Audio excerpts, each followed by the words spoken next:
I've just always had a passion for Haiti. It's our neighbor.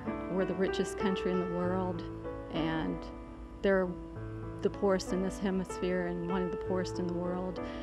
And we had, the Bustons had come, and we had gotten really excited about supporting that mission. And when that fell through, I just felt like I needed to find another mission to support. And one Sunday morning, I got on the internet and I did a Google search, and I found Danita's Children, and I saw that they had a 4-star rating through Charity Navigator, and it just looked like the perfect mission for us to support. And in fact, Bill was at church that morning in Upstreet, and I came in early to talk to him about it. We were going to go check it out.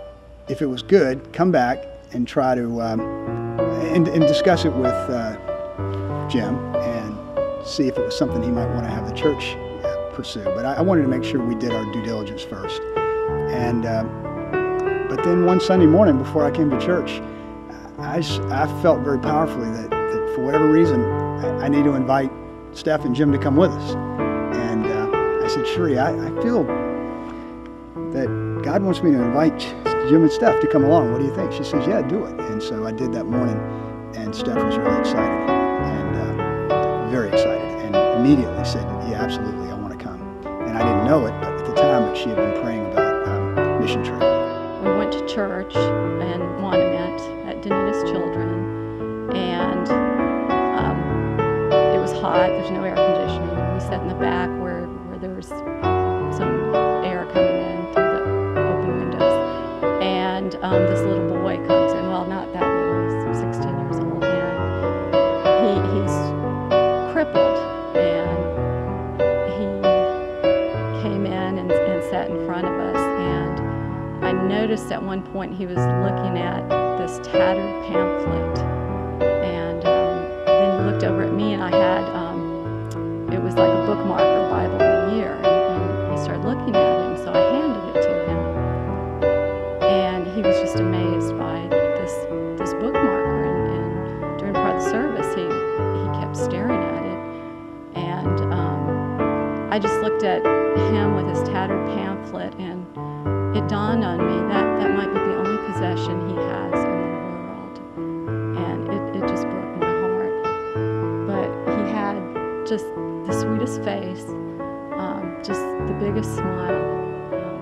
Just you could tell he had so much love in him, and that he was loved by his family and the people at the church.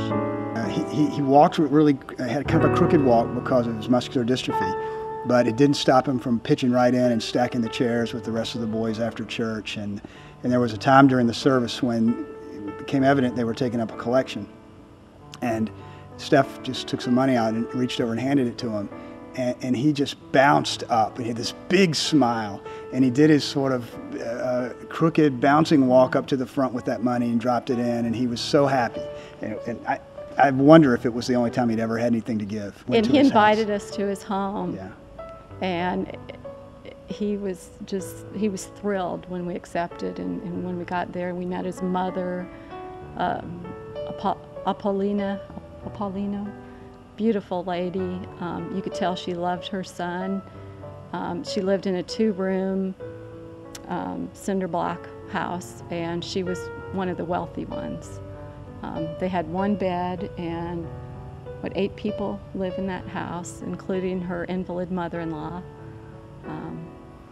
Well, and to be clear, when Cherie says wealthy, she means relative to the others, but I'm sure she has to scrape by every single day. She somehow works in the market to get enough money to feed all those people, and she's widowed, and the schools there, you don't go to school unless you have money. There are no public schools, and somehow she's scraping up enough money to ever sending those kids to school, and it was just very inspirational to see that. But we saw so many examples of that. The kids in the orphanage were just uniformly just outstanding kids, and we walked in the door there, and they just rush up to hug you and just talk to you, and they were just wonderful. And And then on the other hand, we see the kids who aren't inside the orphanage, who are desperately poor, I mean, literally naked in some instances. And I'm reminded of Widlene. Yes, Widlene came up to us and said she was hungry. And we didn't have any food, of course, but I looked down and noticed she didn't have any shoes on her feet. And her feet are about the same size as mine. So I told her that I'd give her my shoes, and I told her I'd give them to her tomorrow. And her face just lit up. And sure enough, the next morning, there she was. Yeah, waiting outside the house. Shoes, outside the mission house. They were a pair of flip-flops. And when they were dollar flip-flops. And Cherie handed them through the gate to her, and it was like she had just gotten the latest iPod or something. And then later we saw her, and she didn't have her shoes on. And my first thought was someone stole her shoes. But then I looked at the girl with her, and she was wearing the shoes. They had shared the shoes. They were sharing them. They were sharing one pair of shoes. It was beyond what I was ready for, and I was prepared. I mean, I did my research, and I've traveled a lot, and I was we totally researched. We've been all over the world, and no, it didn't prepare us at all. And even crossing the border from one poor nation, the Dominican Republic, to Haiti, it was night and day. Yeah, the DR, they have homes, and they have food, and they have cars, and they have clothing, and they have water education. to drink. Yeah, and medical care, and maybe poor by our standards, but those basic things are absolutely, they don't have them in Haiti. The Haitians, they have nothing. It's not like they have poor, those things, but have them poorly. They don't have them at all. You know, they don't have food, clothing, water, shelter, medical attention, civil authority, loving parents. And 15% of the kids in Haiti are orphans. There's 300,000 kids in Haiti estimated to be in slavery. And that's not counting the ones that are smuggled across the border and put into slavery in the DR, or who are on the streets of Santo Domingo and Santiago as prostitutes and panhandlers working for slave drivers, literally slave drivers. We haven't talked about the medical care situation there, or the fact that the kids die there for $2 drugs that you could buy at CVS here, or how do you get them to the doctor if they're not under this custody of an American, they can't cross that border. Those kids at the orphanage who have HIV, they're able to go to Santo Domingo once every couple months and get their treatment, because Danita can take them the 5 hours and pay whatever is required to be paid. The Haitian kids just die, and they're innocent. They're born with it.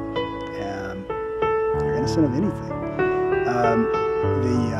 Remember the little girl in the little princess, little Snow White or whatever it was? Disney, yeah, it was a Disney princess nightgown. It was Cinderella or something. It was tattered.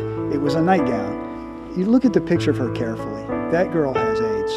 You can tell. She's got the lesions on her face and all that. She will not get any treatment like the kids at Danita's did. She's going to die of that. No, he can barely feed them. Yeah, she's going to die. And she had that sad little look on her face. And you know, they're doing the best they can, but they don't have anything. They just don't have it. And that's, we talked about Everson. I mean, Everson's, he can ambulate now, he can walk with difficulty, but it's a degenerative disease. It's just a matter of time before he can't walk. There are no wheelchairs there. That's not an option. I don't know what happens to Everson. In some ways it appears to be a God-forsaken place, but God's there and active and moving. Love moves in Haiti. We just gotta help it. I mean, these are our brothers and sisters, our children, and they need help, and give them a little help, and it's just amazing what